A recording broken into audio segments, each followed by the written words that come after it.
Since the 1960s, glass Japanese fish floats are no longer in production, making them increasingly rare, more valuable, and all of us Tiki-Philes a sweaty, nervous mess when trying to light them for our home bars.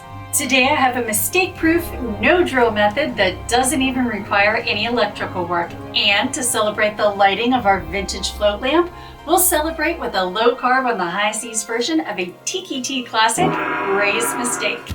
To understand why these glass globes belong in a tiki bar, you have to look at the dark, misty coastlines of the Pacific.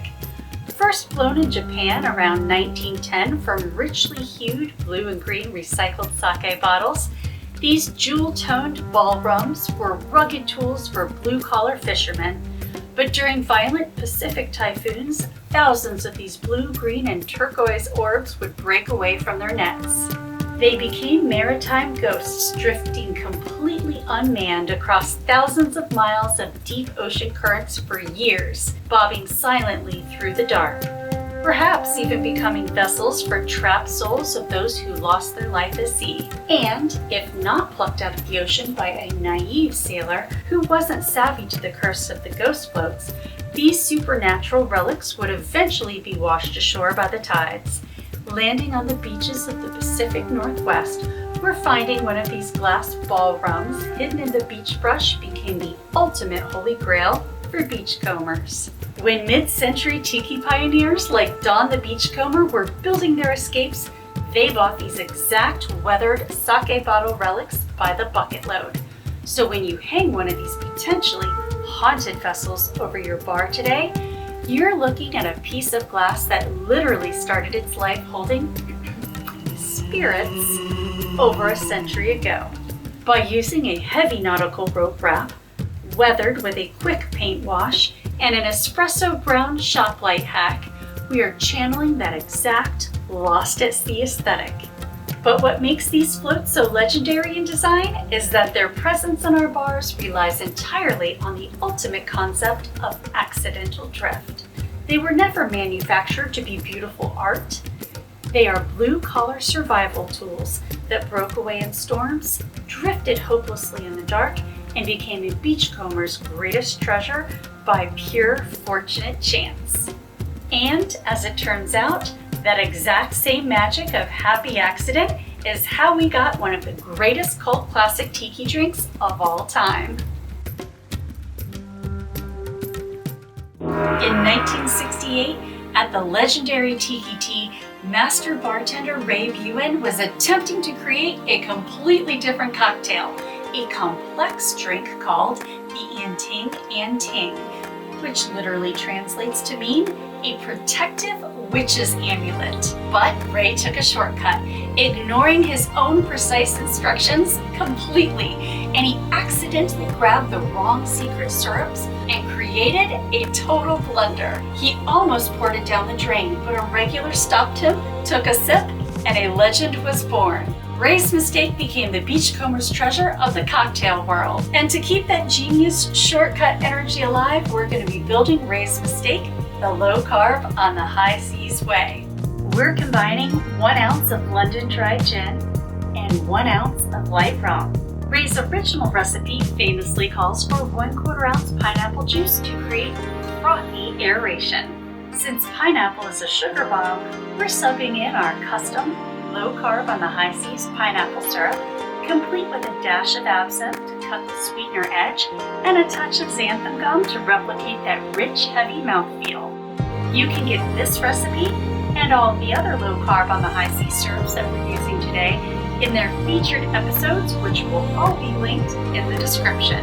Pair that with 3/4 of an ounce of our homemade passion fruit syrup, 3/4 of an ounce of allulose honey syrup, 3 dashes of Angostura bitters, a dash or 1/4 ounce of velvet falernum, and a scoop of opal pebble ice, which is perfect to get the right amount of dilution. For that classic mid-century texture, we are flash blending this in our commercial 1930s Hamilton Beach 18B cocktail mixer. Released right at the end of Prohibition, specifically for the legal tavern trade, this machine's vintage spindle, combined with the xanthan gum, builds a beautiful tight froth. Open pour into a highball glass. Top with 2 ounces of soda water and add extra ice. And just like the floating ocean relics that inspired our build today, we crown this happy accident with a heavy 1 ounce float dark rum right over the top. Now, since every local bottle shop is fresh out of Coruba right now, we are playing mad scientist behind the bar to clone it. We're combining 2/3 of an ounce of molasses-rich Myers Dark for that signature deep color with 1/3 of an ounce of Navy Strength Smith & Cross to inject that mandatory Jamaican pastel funk and aroma. Add a straw and garnish with 2 Low Carb on the high seas homemade Luxardo cherries.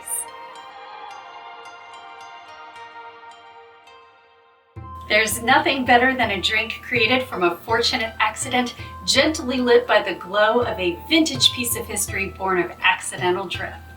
Let's go see if our mistake-proof lighting hack actually paid off. Pure vintage tiki magic. No drilling, no custom wiring, and absolutely no mistakes. Tart, complex, deeply botanical, and rich from that dark Jamaican rum float, all without the sugar bomb. I'd like to give a huge thanks to all of the members of the Skeleton Key Society who hung out in the comment section of last week's video. And a special thanks to Philip Roberts 4101.